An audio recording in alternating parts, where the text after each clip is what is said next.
Hi, folks. Welcome to today's Coffee with Jesus. I This has been done from my home because, obviously I'm here this afternoon. You can see these nice flowers. Somebody, I don't know who yet because it's addressed to Annabelle. Somebody sent them, which is really nice.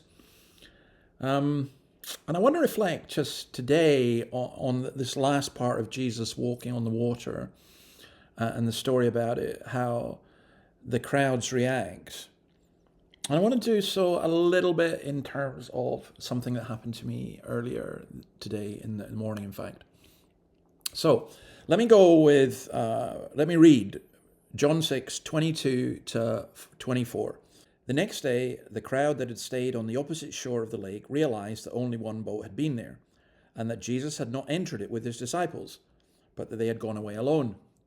Then some boats from Tiberias landed near the place where the people had eaten the bread after the Lord had given thanks. Once the crowd realized that neither Jesus nor his disciples were there, they got into the boats and they went to Capernaum in search of Jesus.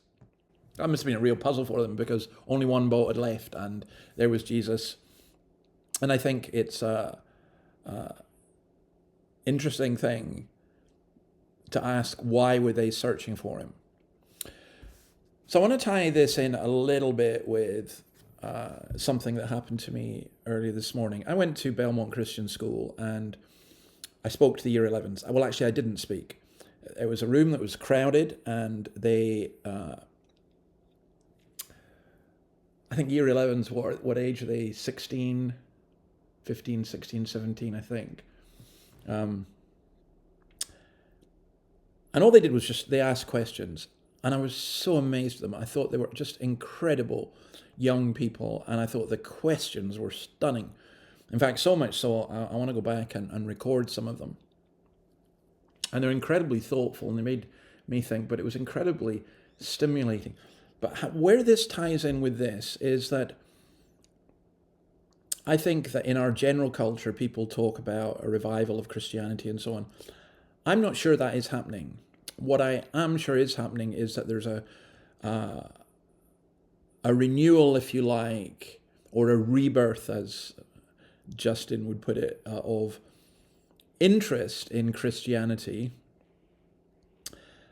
But for what reason? That's the question we don't know, and that's the question that we have to ask. So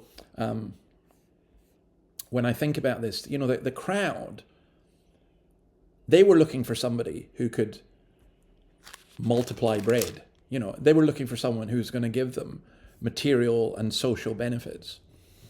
And I wonder if a lot of people, that's what they're looking for. And I wonder if we cater for that. Whereas here, I think there's something that Christ offers is something much, much deeper. He's someone who can take us through the deepest storms of life. He's someone who is over and above nature as well as in nature.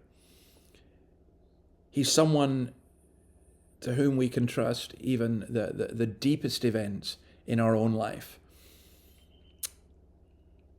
And I think that's what I want to introduce people to, not just to the benefits of Christianity, not just discussing some of the ethical questions or the political questions, but letting them see that Jesus is indeed the bread of life. And that's where we turn to tomorrow.